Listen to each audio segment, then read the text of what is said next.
안녕하세요. 닥터꼬집입니다. 오늘은 한 20대 여자 환자분이 자기는 이제 20대인데 다른 병원에서 뽑고 임플란트를 하라 그랬다고 굉장히 슬픈 표정으로 저희 병원을 찾아오셨는데요. 20대가 됐든 30대가 됐든 10대가 됐든 본인이 젊은 시절이든 아니면 40대, 50대, 60대 중년이 됐든 70대, 80대가 됐든 첫 번째로 본인 치아를 뽑아야 되는 상황이고 임플란트를 해야 되는 상황에서 그거를 어, 쉽게 받아들이는 사람은 많지 않은 것 같아요. 그러니까 예를 들어서 전체적으로 치아가 굉장히 안 좋아서 치아를 과거에 뽑았던 경험이 있고 그런 분들 같은 경우에는 치아를 뽑고 임플란트 하는 데 있어서 이제 해봤기 때문에 뭔가 거부감이 덜한 것 같은데 첫 번째로 그 임플란트를 진행을 해야 되는 분들 같은 경우에는 굉장히 그게 충격적이에요. 그리고 뭔가 20대, 30대 젊은 층에서 그걸 뽑고 임플란트를 하게 되면 뭔가 창피하기도 하고 아니면 그거를 받아들이기 쉽지 않고 중년인데 첫 임플란트를 할 때는 나도 이제 늙는구나. 이제 이렇게 뭔가 슬퍼하시는 분들이 굉장히 많으신 것 같은데 임플란트가 또 굉장히 자연스럽게 잘 만들어지고 잘 심겨지면 굉장히 좋은 치료 옵션이기 때문에 너무 슬퍼하실 필요가 없어요. 하지만 그 전에 임플란트를 하시기 전에 과연 이 치아를 정말 못 살리는 치아인지 그거에 대해서 한번 고민을 해볼 필요가 있고 만약에 살릴 수 있다 그러면 모든 방법과 수단을 동원해서 살리는 게 저는 맞다고 생각을 합니다. 그 치아 살리는 20대 임플란트 진단을 받았던 그 케이스에 대해서 한번 꼬집어 보겠습니다.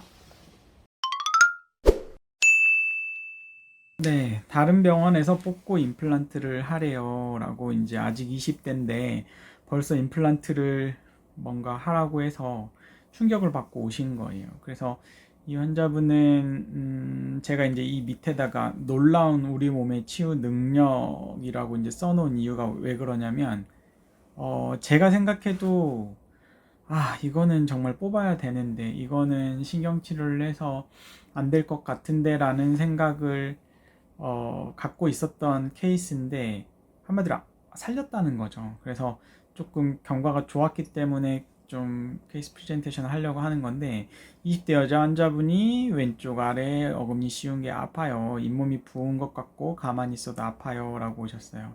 다른 병원에서는 뽑고 임플란트 하자는데 이 나이에 임플란트 할 수는 없어요. 살릴 방법이 없나요? 선생님 제발 살려주세요 라고 이제 오셨는데 글쎄요. 초진 엑스레이를 보면 과거에 크라운을 했고 여기에 이제 기둥도 들어가 있고 염증 양상이 심상치가 않아요. 솔직히 이 정도라고 하면은 뽑고 임플란트를 하자고 하는 게 이상한 뭐 치료 계획은 아니라고 생각해요. 저도 이 정도 케이스면은 실은 뽑고 임플란트를 가는 경우가 훨씬 많기 때문에 하지만 환자의 캐릭터를 보고 어떤 특정한 검사상에 해볼만 하다 싶으면 살리는 쪽의 치료를 또 하기도 하거든요. 근데 이제 그거는 여러 가지 임상 검사와 여러 가지 그런 것들이 맞아 떨어졌을 때, 그리고 환자 본인이 뭔가 살리고자 하는 그런 의지가 강하셨을 때 일반적으로 살리는 쪽에 드라이브를 걸고요.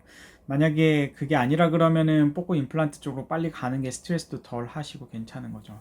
뼈가 다 녹고 상태가 매우 안 좋아서 발치가 필요한 상황이었어요. 근데 이제 환자분은 절대로 자기는 임플란트를 할 수가 없다. 내 나이 20대인데 무슨 임플란트냐? 라고 이제 굉장히 하고, 그리고 재치료를 해도 뽑게 될 수밖에 없다고, 만약에 재치료를 했는데도 우리 병원에서 실패를 할 가능성이 굉장히 높다. 그런데도 신경치료 하는데 비용을 들이시고 하겠느냐? 이제 그거에 동의를 하셨기 때문에 일단은 치료를 들어간 케이스예요.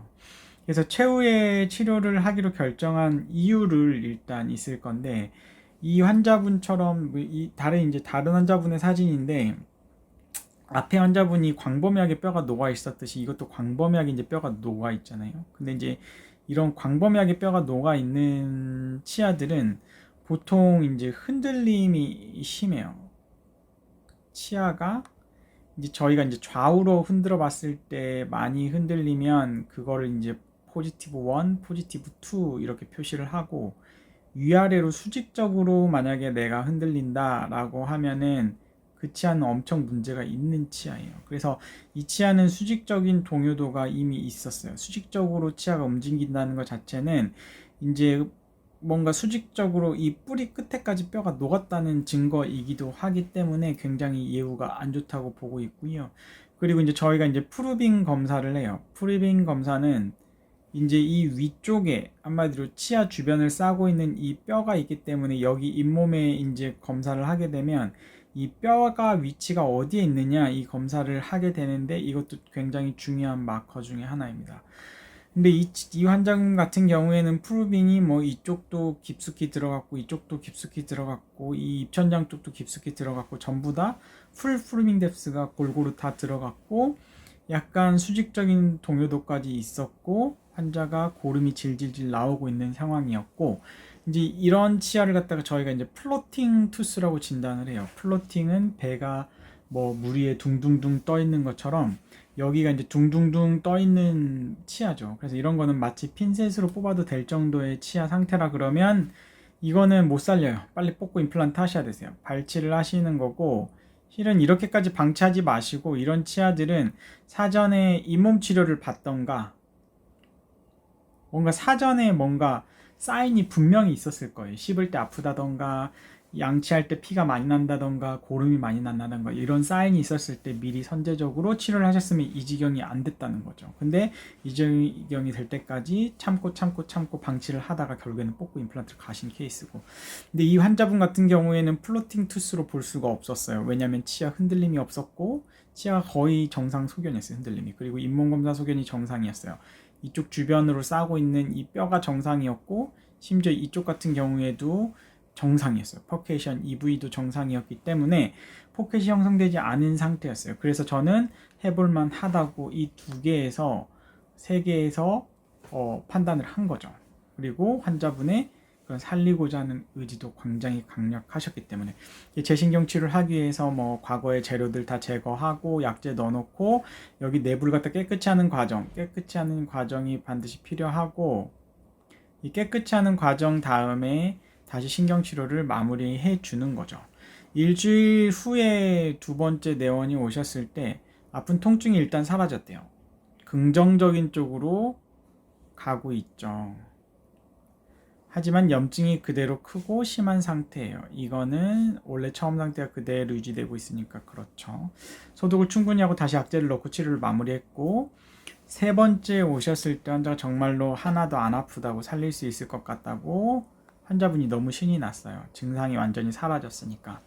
신경관 내부에 세균 오염의 흔적이 없고 퍼스가 나오거나 고름이 나오고 있지가 않았어요. 그래서 이제 마무리를 했어요. 이렇게 심각한 염증도 3번의 신경치료를 마무리했죠. 웬만하면 3번 정도의 마무리가 돼요. 정말 뭐 어떤 특별한 이유가 있다 그러면 3, 4번 하는 신경치료는 거의 다 마무리된다고 보시면 될 것 같아요. 그래서 제 신경치료를 마무리하고요. 이렇게 봤는데 벌써 뼈가 생기고 있죠. 네, 신경치료 전이 염증이 이렇게 심한 거였는데 신경치료를 한 직후에 벌써 뼈가 생기고 있어요. 제가 그래서 우리 몸의 치유 능력, 특히 이제 젊은 힐링 포텐셜이 굉장히 강하신 분들은 이렇게 빨리 뼈가 생기기도 해요. 하지만 아직은 성공이라고 단언하기 어렵죠. 근데 이제 9개월 뒤에 오셨어요. 어떻게 됐죠? 더 생겼죠. 제일 중요한 건 치아 뿌리와 뿌리 사이인 이 퍼케이션 부위에 있는 뼈가 차 올라왔다는 게 굉장히 고무적인 일이에요. 자, 9개월 뒤에 뼈가 이제 완전히 차 올라왔어요. 자, 이 치아 다 뽑고 임플란트 하자고 했던 치과 의사분들이 과연 이 엑스레이를 보고 이 치아도 뽑고 임플란트 하자고 할까요? 저는 그렇다고 생각하지 않아요. 이 엑스레이를 보면 이제 오랫동안 쓸 수 있을 거라고 다들 생각을 하실 거예요. 이 환자분이 너무너무 기뻐하셨겠죠. 그래서 제 개인적으로는 젊고 뭔가 치아를 살리고 하자 하는 뭔가 그런 의지가 강하다고 하면, 뭔가 다른 임상 검사상에 뭔가 해볼만 하다라고 하면 제대로 된 치료를 받으시면 또 우리 몸의 치유 능력이 정말 제가 놀랄 정도로 굉장할 때가 많아요. 그래서 한번 살리는 쪽의 치료를 도전해 보시는 것을 꼭 추천을 드립니다. 어떤 사람이 현명한지는 이런 케이스를 보면 아실 거예요. 뭐 그냥 스트레스 안 받고 그냥 빨리 뽑고 임플란트 해야 되겠다라고 해서 임플란트 가신 분이랑 이 분처럼 뭔가 치아를 살리기 위해서 치료를 받기 위해서 노력을 해서 본인 치아를 보존을 하신 분들 중에 과연 길게 봤을 때 어떤 분이 현명한 판단을 했는지는 이 강의를 듣는 여러분들이 판단이 충분히 되셨을 거라고 생각을 하고 이 컨텐츠가 도움이 되셨다고 하시면 치과 DM 닥터꼬집 좋아요와 구독 요청드립니다. 감사합니다.